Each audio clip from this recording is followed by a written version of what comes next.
Okay, I make that the hour, so I think we'll get started. Good morning, good afternoon, good evening from wherever you're joining us from today. Welcome to this Twist Bioscience webinar, Enzyme Identification and Engineering for Novel Industrial Enzymes. My name's Chris Thorne, and I am Senior Manager for Field Marketing here at Twist. Before we begin, as ever, I just want to remind you of a few items of housekeeping. You've noticed it's the webinar and that you're on mute, and that will be the case throughout the webinar. But if you do have questions, please do submit them via the Q&A box at the bottom, and we'll have some time at the end with our speaker to get into these. So please do keep those questions coming.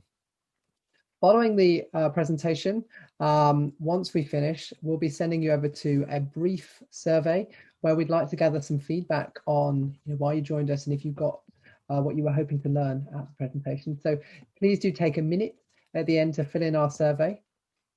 And so with that, it gives me great pleasure to introduce our speaker today from Almac Sciences, which is Dr. Derek Quinn. Derek has a PhD in molecular biology and enzyme evolution from the Queen's University of Belfast. He's been with Almac since 2011, where he is a member of the biocatalysis group, heading the biology function and driving forward the biocatalyst engineering and high-throughput screening capabilities. So Derek, I'm going to hand over to you now, and I'll let you take it from here. Okay, thanks very much, Chris. So thanks for that introduction, and welcome everyone to the webinar. So today I'm going to be talking about enzyme identification, enzyme screening, and enzyme engineering for novel industrial enzymes. So I just want to introduce you briefly to Almac Biocatalysis Group. We're actually an integrated group of chemists, molecular biologists, computational biologists, enzymologists, and fermentation specialists. So what do? We identify new enzymes, and we build tailored enzyme libraries for new bioprocesses. We screen both our new and existing libraries. And once we've identified a hit enzyme, then we utilize that in biotransformation processes to make chemical entities. We evolve, so we look to improve the properties of these hit enzymes, primarily to increase process efficiency and to drive down cost. We also supply, so we can supply the enzymes themselves, both from gram scale right up to ton scale. And I guess what is critical is that not only do we supply enzymes, we're not just an enzyme company, but we also supply the actual enzyme-derived chemicals, so we can manufacture the entire bioprocess. So the key expertise we built up over the years: enzyme discovery, leveraging both in silico and metagenomics. We're able to very rapidly build large enzyme panels or libraries for the identification of new bioprocesses. Enzyme engineering, obviously to improve the enzymes, and we also leverage evolution tools such as saturation and random mutagenesis. Having identified an enzyme and improved it to a point where it's industrially relevant, then we want to be able to do fermentation, development, and scale up, so we get appreciable quantities of the enzyme to be actually able to run and manufacture bioprocesses. Enzyme immobilization is something that we're very strong in as well. We have a couple of commercial products already where we have the enzyme immobilized, and so that's an area we're strong in. One of the things obviously key to any process is actually to develop it. So we look into the process development to be able to manufacture the chemicals in a very cost-effective way. And just as a footnote then, we also do metabolite synthesis, and this is utilizing our oxidative enzymes such as P450s. So just to say, we're not just an enzyme company. We're actually, I guess, a biocatalysis group that's bolted on to a chemical API building block pharmaceutical service company. So we actually have our own manufacturing facilities where we can make the chemical entities of interest in the biotransformations. We have our multi-purpose pilot plant where we have various sized reactor vessels ranging from 100 litres right up to 1,000 litres with a total capacity of just over 2,600. In our manufacturing plant, we have larger reactors ranging from 2,200 right up to greater than 8,000 litres. And we have a total capacity of 75 cubic meters in that facility. We also have all the relevant equipment to do the workups, so centrifugation and dryers to facilitate us to do ton scale manufacture. So over the years, we've built up a significant chemical expertise, and these are just a number of the different enzyme reactions that we've carried out over the past 20 years. And we've built up a lot of, expertise. And just to show, obviously, as well, that highlighted here is the number of enzymatic processes that we have run. As you would expect, hydrolases, CRED, bioreductions, P450 oxidations, enzymatic resolutions, and transaminase reactions. Then what is highlighted here in yellow is to just demonstrate that these are actual chemical reactions that we have coupled to biocatalysis reactions. So we can do both the upstream chemistry before the bioprocess and also the downstream chemistry after the bioprocess. So this little slide it's not a real chemical entity. It's just to kind of highlight the amount of different modifications and so forth we can make to chemicals using our enzyme panels. So we have all the key enzyme classes, carbonate reductases, transaminases, P450s, fresh reductases, ene reductases, imine reductases, and so forth. And so we can start to do things like oxidize at sulfurs. We can demethylate, hydroxylate, dihydroxylate, and of course we can form chiral alcohols and chiral amines and so forth. So what are the good bits then? So it's chemo and regioselective enzymes. They typically have high stereoselectivity. They're simple and easy to work with. They're also known to be green and sustainable. So water is the solvent typically. Ambient temperatures are also typically used rather than harsh conditions, which you can find in a lot of chemical processes.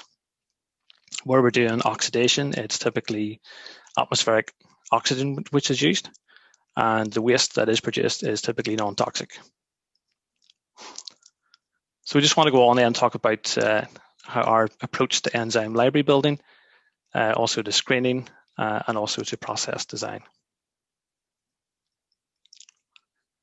So the LMAC enzyme library building approach, or as we call it, InSight, which stands for in silico gene harvesting technology, uses a range of different information sources. So we'll look at the literature precedent, what is already known about the mechanism or the biotransformation of interest, what crystal structures are available, are the specificity determined regions known, or can we determine them?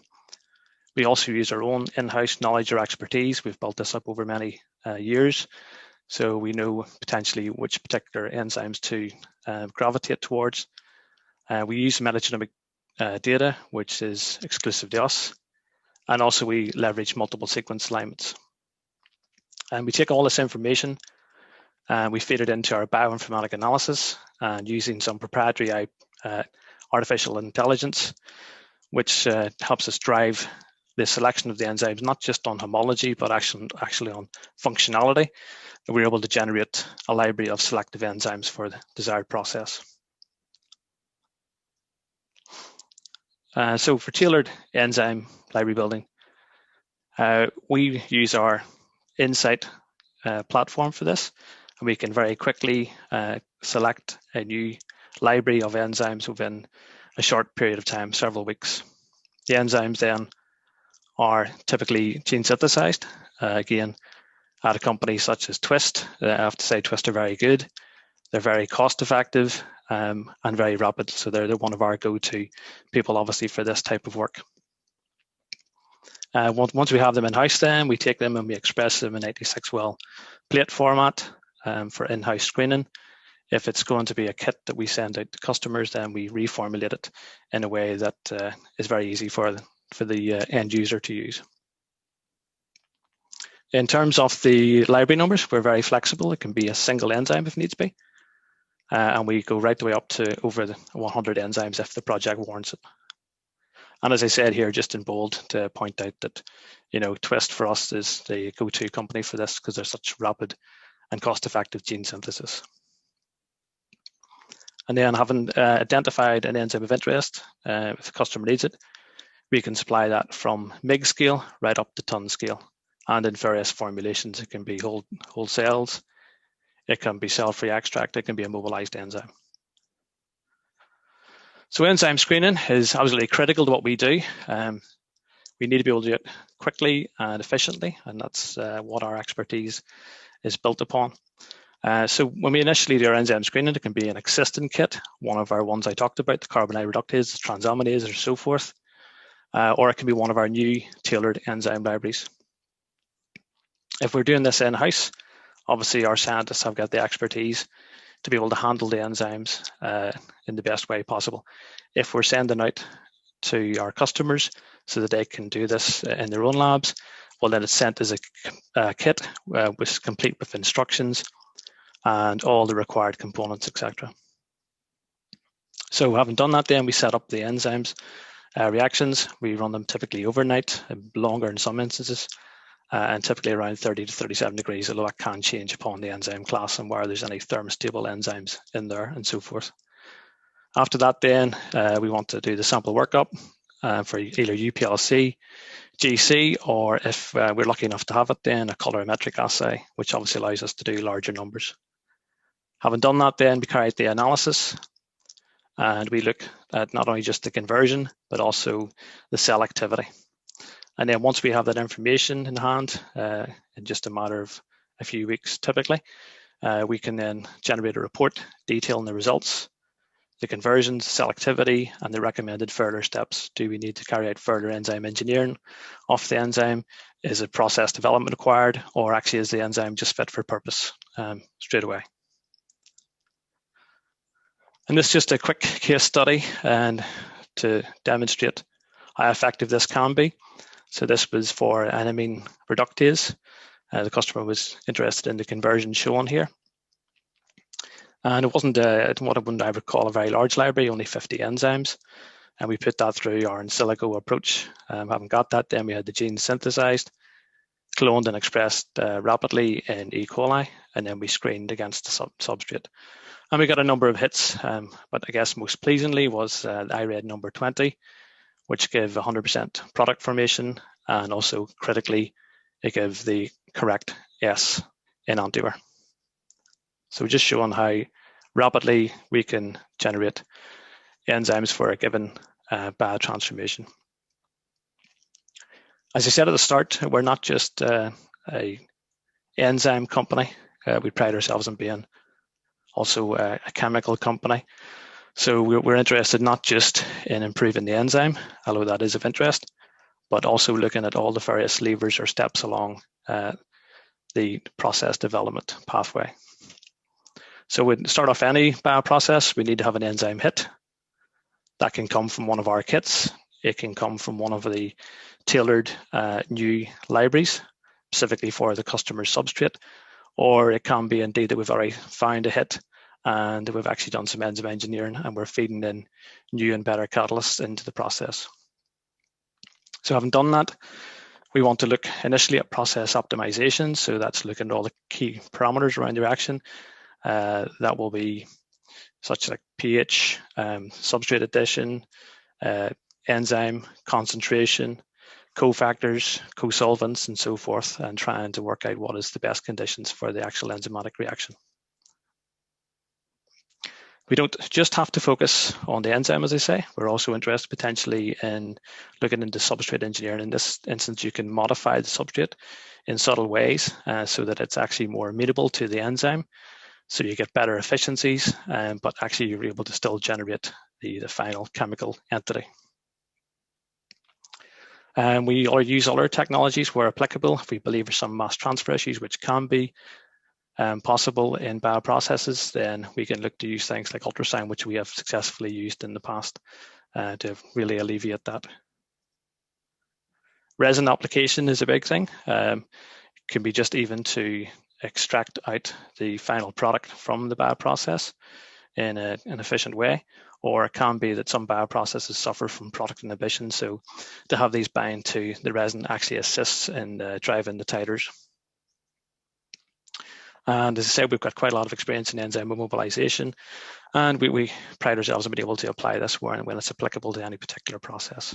Obviously, you need a very stable enzyme and you need to recycle it to make it cost effective. And then last but not least is the enzyme engineering, which is still obviously an important criteria and one that I'm going to go on to talk about. Okay, excellent. So what actually is our approach to enzyme engineering? We look at it as having 3 levels, level 1, level 2, and level 3. Level 1 is based on rational mutagenesis, where we utilize crystal structures and homology modeling. In this instance, we look at a typical library size of 100 to 200 mutants. The timelines taken to work through this is 8 to 12 weeks, including gene synthesis. For level 2, this is where we designate it as smart libraries. So we're using site saturation libraries, combinatorial mutagenesis, and also some degree of casting. And in this instance, then we're looking to screen between 5,000 and 10,000 mutants. And that takes a little bit longer at 12 to 16 weeks because of the screening effort. Level 3 is our directed evolution approach. So it's standard random mutagenesis, site saturation libraries, combinatorial mutagenesis. And we like to do this in 3-month blocks because that's we think it's a sweet spot for being able to identify improvements. And in this instance, we like to screen greater than 50,000 mutants. So the level 1 rational design, give you a little bit more information about that. So in the first instance, we want to generate MSAs or multiple sequence alignments. We want to understand the coevolution network, which amino acids have co-evolved with others. So if you're going to mutate them, which partners or buddies also need to come along for the ride. We identify what motifs and domains are critical. And of course, we do the homology modeling, which allows us to build a model of the enzyme of interest, unless of course there already is a crystal structure if we're lucky enough to have that. But then that allows us then to move on and to do the next part of the workflow, which is to generate the Michaelis-Menten complex, do molecular docking, molecular dynamics, begin to get an idea of how the substrate sits within the active site, what amino acids it is potentially interacting with, what pose it has, is there any steric clashes, and so forth. We're also interested in identifying hotspots. So this can be in the active site, obviously, or into the tunnel into the active site, any particular amino acid that comes into contact with the substrate, because these are likely obviously to be important for mutation and improving the pose in the active site and the affinity potentially in there also. We look also at the B factor calculations. So this is a measurement of the flexibility of an enzyme, and where we see these peaks appearing, it's indicative of the enzyme being very flexible. Now, as a kind of rule of thumb, very flexible enzymes tend not to be very stable enzymes. So when we see these areas, we investigate where we can actually mutate amino acids in these regions and reduce that flexibility and produce a more stable catalyst. We also look into where it's possible to make disulfide bonds and also salt-salt interactions and so forth. We can look also at the reaction mechanism if it's not already well known or studied. So using quantum mechanics and other hybrid methods.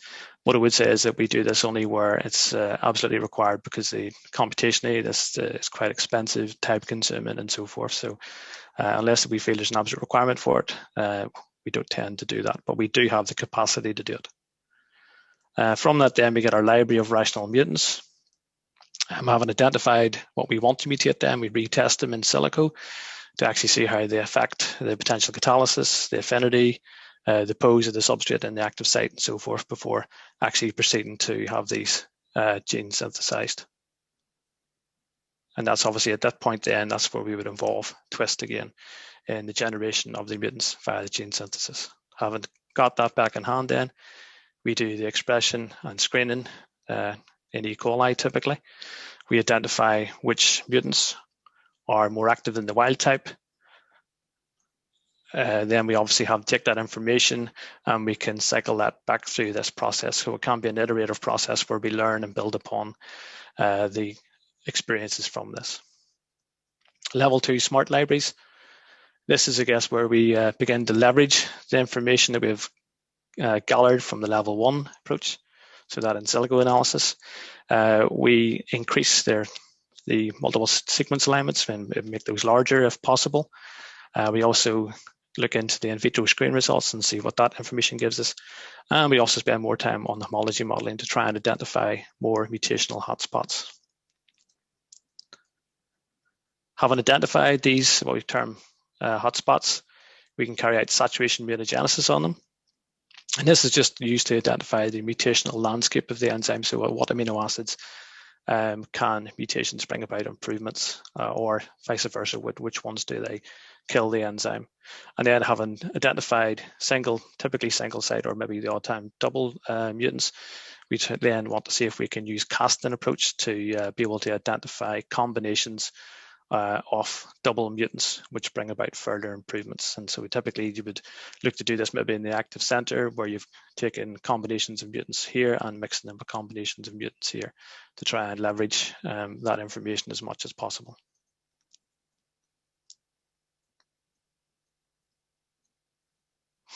And then our level 3 directed evolution, classic sort of approach. So you take your parental DNA, the enzyme of interest, you do your error-prone PCR, you generate your mutant library. Obviously, getting the mutation rate here correct is key. You don't want to have too many mutations kill all the enzymes. You don't want to have too little and make your screen effort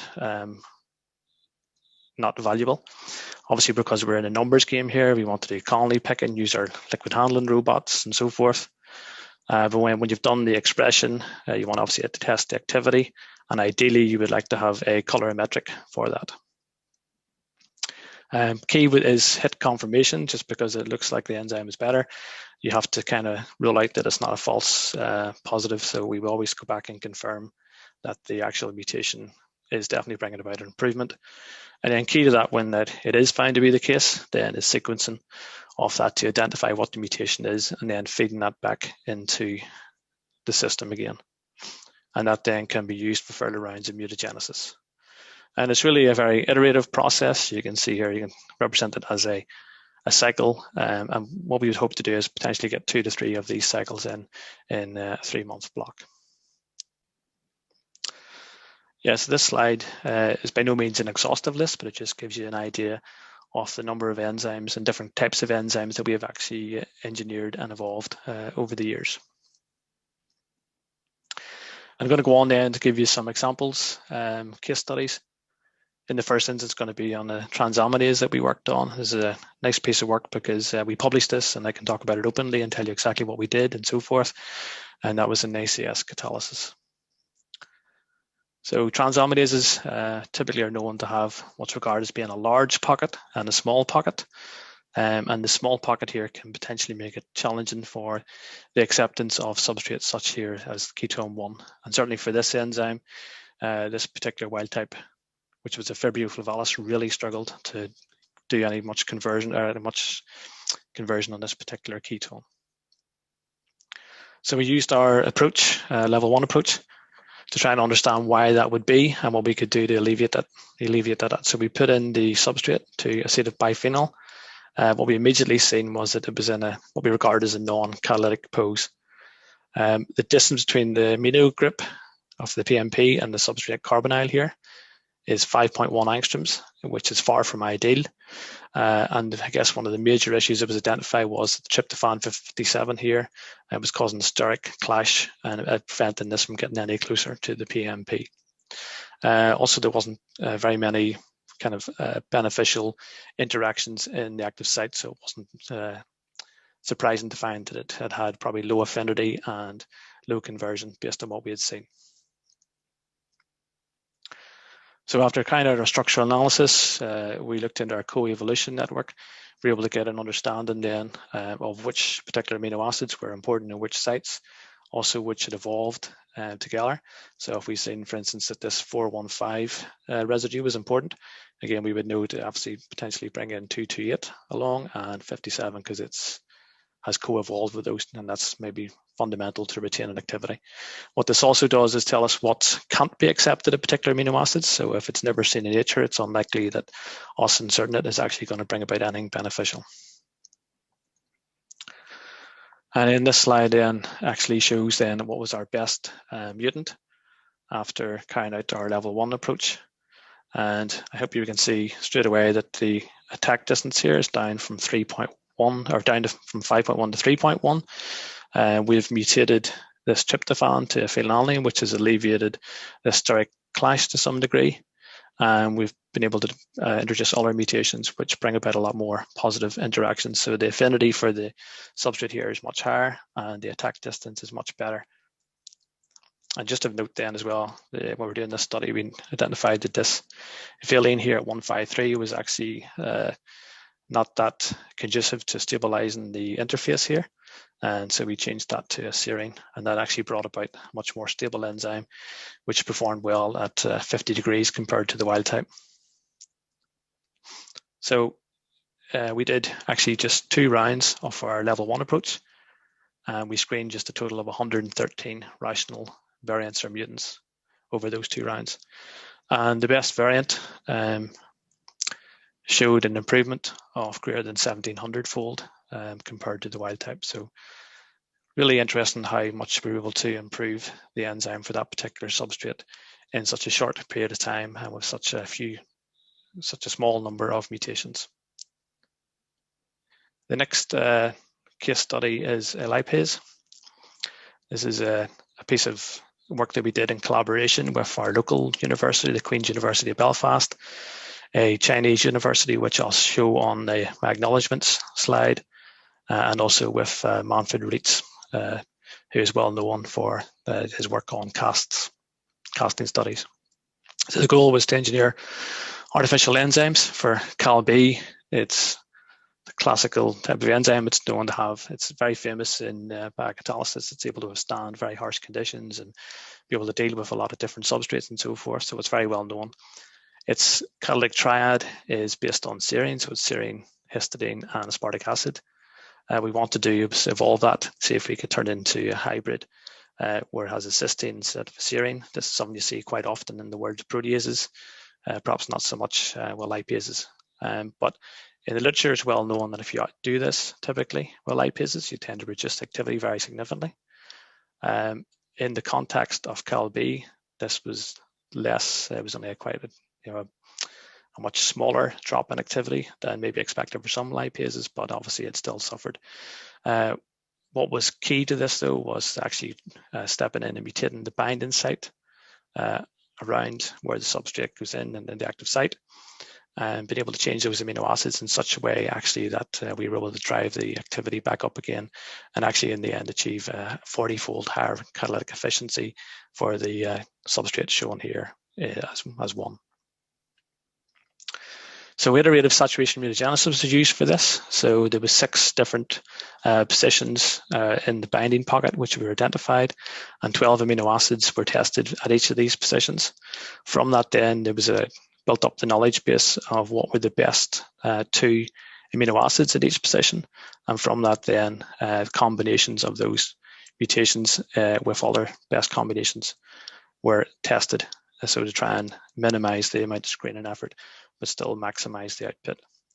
And you can see from this work then, as I said, we had a KCAT-KM of 150.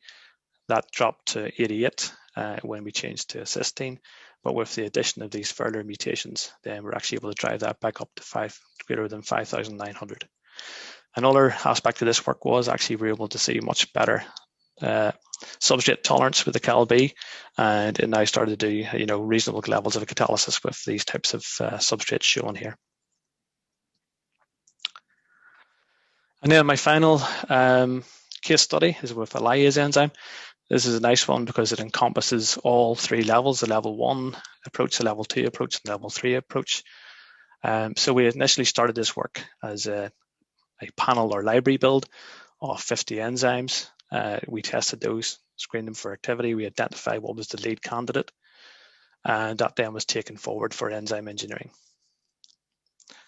In the first instance, we were very interested in where to mutate the enzyme. So again, looking at active center hotspots, any particular amino acid or residue which could interact with the substrate was identified, and also the tunnel into and out of the enzyme's active site. After level 1 approach then, these are usually single mutations. And at that time we were testing the enzyme at 15 grams per liter substrate, and we had to use it at 100% enzyme loading. And under these conditions, some of the mutations we first identified were quite modest in terms of the improvement, but of course these were just single mutations.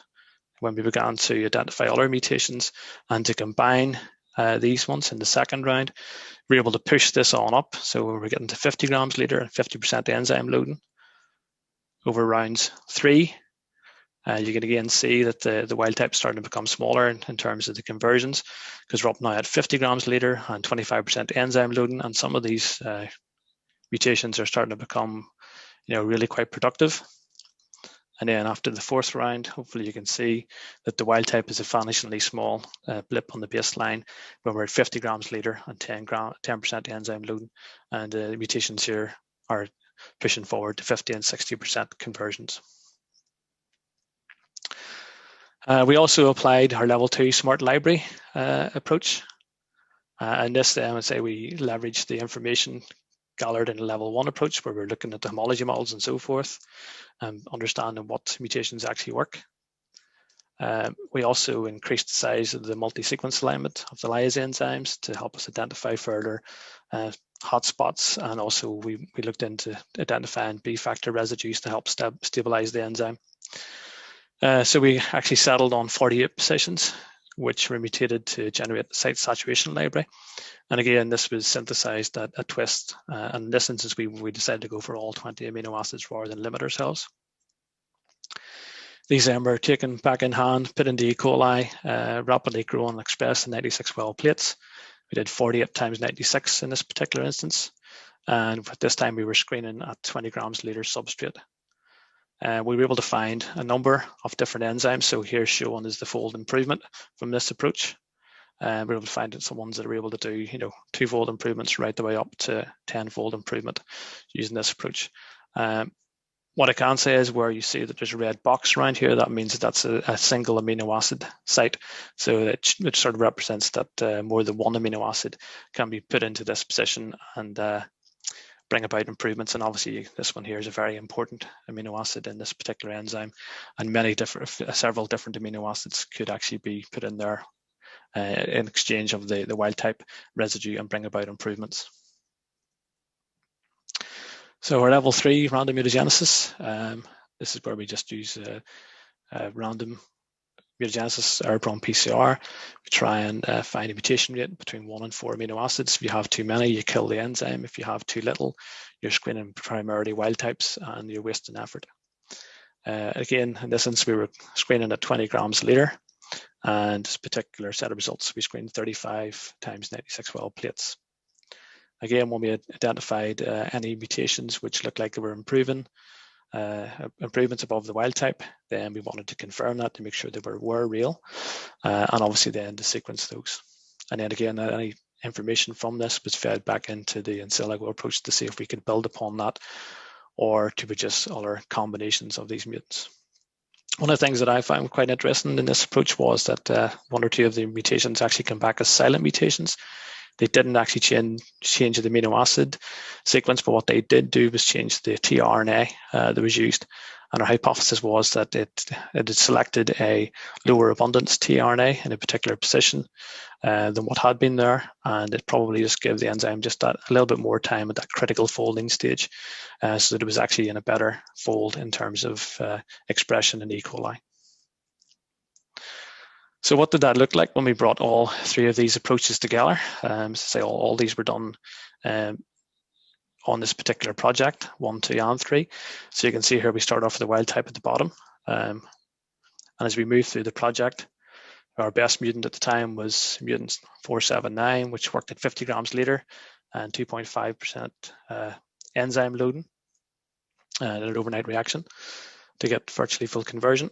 When we move through that, then we actually improved that up to just shy of 500-fold using all these approaches. And that's currently where that particular project is sitting. So just a quick recap on our approach to engineering. Level 1 is our rational design. it's usually 100 to 200 variants in around the order of 3 months. Our level 2 smart libraries, where we're looking to leverage the information from level 1 and mutate hotspots and so forth. That is typically 5,000 to 10,000 mutants and takes approximately 3 to 4 months. And then our directed evolution package, which is in 3 months packages where we look to screen greater than 50,000 variants. This last slide then is just some of our collaborators to say thank you to them. And hopefully there's some questions for me. Thank you. Thank you, Derek. That was brilliant, fascinating. So there are some questions coming in, and I'll just give it a moment for those. So just a reminder to our audience, if you do have a question, please pop them in the Q&A box at the bottom, and this just allows me to see them in front of me as I'm asking them. If I might begin with a question for myself. So you've spoken a little bit about, or at length about these 3 different sort of levels of approach. And I wondered how, and you show in that final example, actually, how using all 3 levels you achieve the results you're looking for. But is sort of doing level 2 contingent on doing level 1, or do they operate independently? What I would say is that we get a lot of learning from using our level 1 approach, that doing that homology modeling, the initial multiple sequence alignments and so forth. That really does inform the level 2 approach. What we can do, though, is we can step forward and proceed with the level 3 approach. We don't need to wait for the completion of level 1 for that, because any interesting mutations from the directed evolution can typically be slotted into both level 1 and level 2. Okay. And then in terms of sort of operating on multiple axes, so there's a few people, for example, asking, well, so if, for example, you're developing a highly active enzyme, is there any risk that it will then be sort of less stable, for example? In how is it possible to work on multiple axes within these experiments? Yes, that's exactly what we do. Obviously, the primary focus is on increasing activity, but the secondary one in nearly all these projects is to try and improve the stability of the enzyme. We found that not only does that allow us to push the bioprocess, potentially, we've talked about wanting to use low temperatures, but if we need to, we can maybe ramp that up, and we can maybe add in some co-solvents if the enzyme can tolerate that. So it definitely is beneficial to have a stable enzyme. What we also interestingly have found is that stable enzymes tend to, not always, but tend to express better in E. coli. Okay, and in fact, that's a question from a couple of our audience members, including Ella Watkins, who asked, what do you do for enzymes that won't express in a particular host? So do you use different hosts? And another question, have you worked with in vitro kits, for example? Yes, we have worked with in vitro kits. The problem with the in vitro kit is that they're very expensive to obviously even the scale up or the scale out is quite expensive for that. So it's not something we discount, but it's not something we routinely use. When it comes to expression of the enzymes, if they become very problematic, there is things we can do. We know we can put on solubility tags. We can look to express reporter proteins on the C terminus, and then look for mutations which actually, allow you to see that reporter protein, which then is indicative of your upstream protein of interest or enzyme being better expressed. We can move into different expression hosts. So I would say 95% of the time we use E. coli. For that other 5%, we can use Saccharomyces. But what I would say is our personal approach is, if an enzyme is so problematic, we try and find a different candidate. Good. So only if the enzyme had exemplary activity would we then persevere with trying to sort the problems with expression levels if they're not easily soluble. Okay.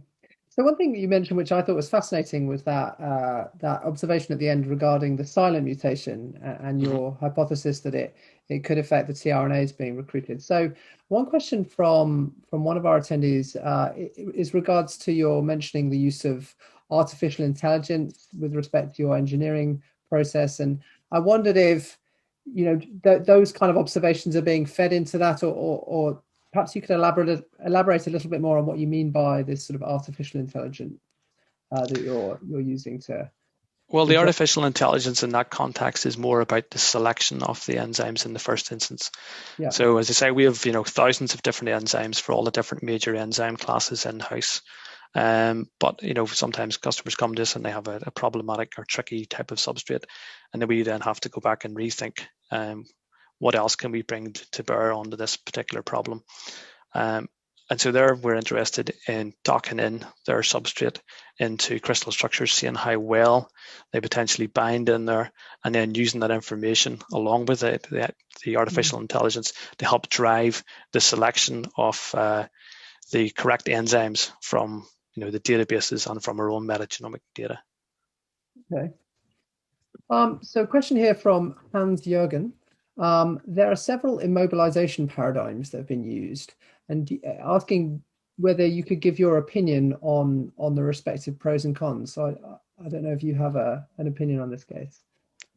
Well, I'm not sure if this is the right, I'm answering the question correctly, but what I would say is that our approach to immobilization is that we only employ it where we believe that it's going to bring value.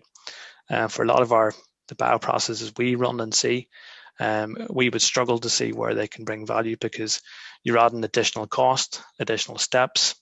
You're typically limiting your mass transfer and so forth. So unless there's a clear reason why to go down the path of mobilization, it's not something that we typically do. Now we have got the capabilities to do it, and we do it, but I say you have to have some nice key criteria in there. You have to have an enzyme that is very stable, that can be reused multiple times to recoup the cost of the resins or the immobilization support. So I guess when we look at these things, it's all about driving down costs. So if the enzyme can be immobilized, it's not going to leach off. It can be covalently attached, and it can be reused 10, 15, 20 times. Well, then suddenly it does start to become attractive. But if it's something you're only going to be able to use once or twice, our approach would be to try and keep it simple and to keep the enzyme just in its soluble form, and not have any mass transfer issues and so forth. I'm not sure if that covers the question, but that's kind of my take on immobilization. No, that I think that covers it. So another question from an anonymous attendee. So it sounds like what they took from your talk that 10 months is around about the minimal time frame for finishing a project. Do you think this is what are your thoughts about this in terms of industry acceptance of this time frame? So do you see these timelines getting shorter? And obviously that's going to be important for your customers, I'm sure. Yeah, certainly. I mean, we have completed projects quicker than 10 months. You're right that moving into engineering, it's not something typically you can do in a matter of weeks. They are talking months, but we have seen really, really powerful results coming from the level 1 approach. And we have, in some instances, been able to identify enzymes straight after one round of level 1 approach, which is fit for purpose. And that certainly doesn't take 10 months in that instance. You're talking then around about 3 months. Okay. I wonder if I might just revisit actually one of our poll questions, which was what do you see as the largest obstacle to bioprocess scale up? And the larger majority of respondents came back with that the enzyme's unstable under the required conditions. So is this something that you guys have seen in your projects, or is there some other challenges that you've noticed from the evolution projects, for example, to scale up that are more typical?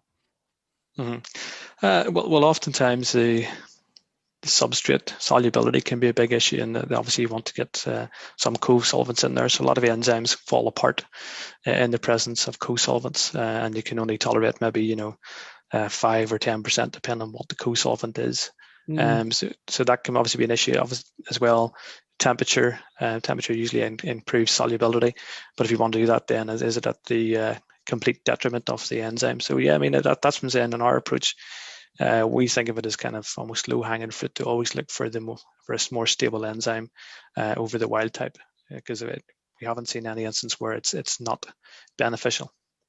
Understood. And that means you reduce the requirement to add in those co-solvents, for example. Mm-hmm. Or potentially as well, it means you can ramp that up. You can put in more co-solvent because the enzymes are more tolerant of them. Okay. And therefore, then the reaction runs, gives you higher titers and so forth. Yeah. So that we have tons of questions actually. So I'm just going to go through a few of them quickly. So in the final processes, do you more commonly use the enzymes in cell-free preparations, or is catalysis performed in host organisms? So are you extracting, or is it done in situ? Is the question there? Yeah, I guess again our approach is, again, we like to keep it simple. We like to do as much as required and as little as possible, because every single step that you take adds on additional cost. So for us, probably for ease of shipment and driving down costs, we typically like to use the whole cells in a spray dried formulation. Stepping down from that, then probably our next most favored one is cell-free extract, lyophilized cell-free extract of the enzyme.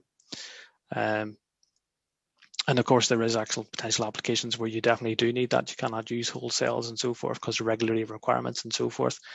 But and we can do immobilization of the enzyme, but that's probably a smaller part of what we do, although we do have experience in it. And in terms of purifying enzymes from an industrial perspective, that's can be tricky in terms of trying to keep the cost down. So there is obviously ways of precipitating enzymes out in a cost-effective manner, but most of the things that are open to us as lab-based scientists just aren't are a non-runner when it comes to industrial processes. You can't just go and do a his-tag purification.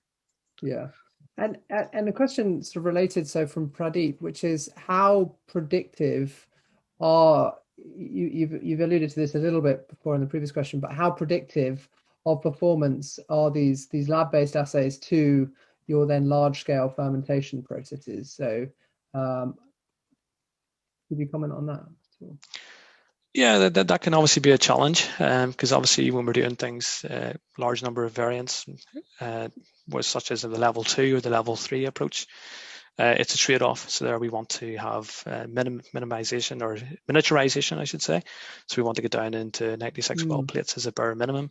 And then obviously it can be challenging then obviously to have the conditions be the same in a small 96 well plate as what you would expect in a chemical reactor. But that's why we say we pride ourselves in being a strong chemical company as well as a biology and biocatalysis company. And so we have reactors sitting which we can then leverage to put in the enzyme and actually validate how good it is actually in the context of a proper biotransformation in a chemical reactor, rather than just hoping that it's the same as what it is in a 96 well.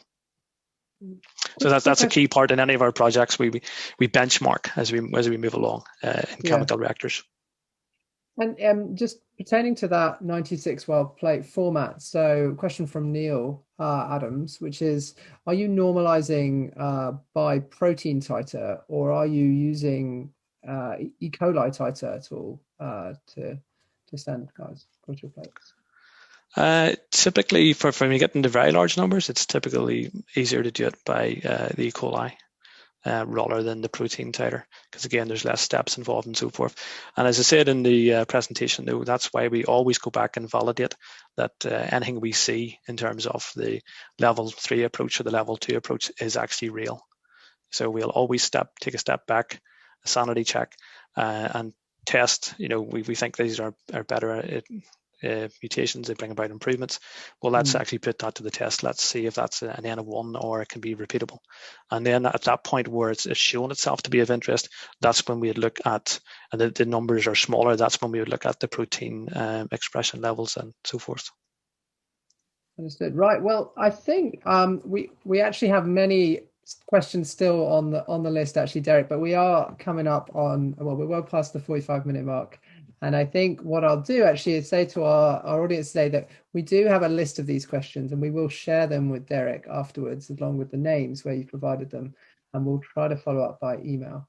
But I'm going to call it a day there. I'm sure Derek will lose his voice otherwise. So I will thank you again, Derek, very much for speaking on behalf of Twist today. It's been fascinating insight into how things work at Almac, and really genuinely interesting to see how Twist genes are being used in the context of Almac's work. Thank you also to our audience today for joining us.